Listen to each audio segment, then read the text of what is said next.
From AccuWeather.com, this is AccuWeather Daily, a brief host-read article. It's weather news in a nutshell. If you live in the Midwest, then you may have noticed something recently.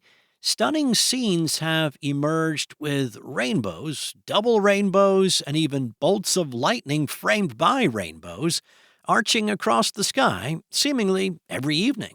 Residents from Minnesota to Ohio enjoyed another round of striking rainbows last week. While rainbows aren't exactly rare, there's still a mystique about them that makes you want to pick up a camera and capture that moment.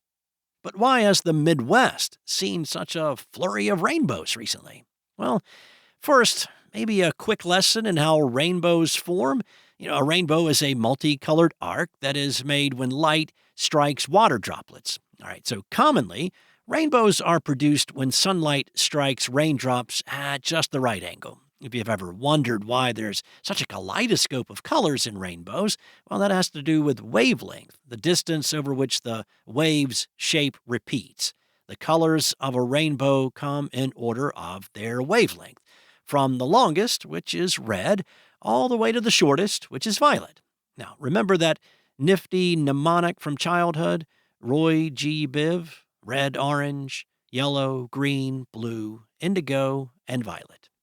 In secondary rainbows, that order is reversed, with violet coming first from top to bottom. A secondary rainbow is much fainter than a primary one because the intensity of light is reduced. Now, moonbows, or a lunar rainbow, are a much rarer phenomenon that happens when light from the moon is refracted through water droplets in the air. Because even the brightest full moon produces way less light than the sun, moonbows are faint and they're rarely seen. Kentucky's Cumberland Falls State Resort Park is one place where you can actually find moonbows, though, and the park holds photography weekends to enjoy those events. Now, as AccuWeather meteorologists reported, episodes of severe thunderstorms played out repeatedly over a large portion of the north-central U.S. throughout the summer. Many of these storms formed on the heels of a heat dome, or persistent area of high pressure in the Rockies, with powerful storms with damaging winds, hail, flash flooding, and lightning in states including Minnesota, Wisconsin, and Illinois. As AccuWeather senior meteorologist Alex Sosnowski points out, when thunderstorms organize in this way, they can sustain themselves, cover hundreds of miles per day, and last through the night. According to NOAA, this year's U.S. preliminary tornado count from January to July was 1,495. Now, this count is second only to the 1,501 in 2011 for the same January through July period. It's a testament to the severe weather that has bubbled up in the spring and the summer.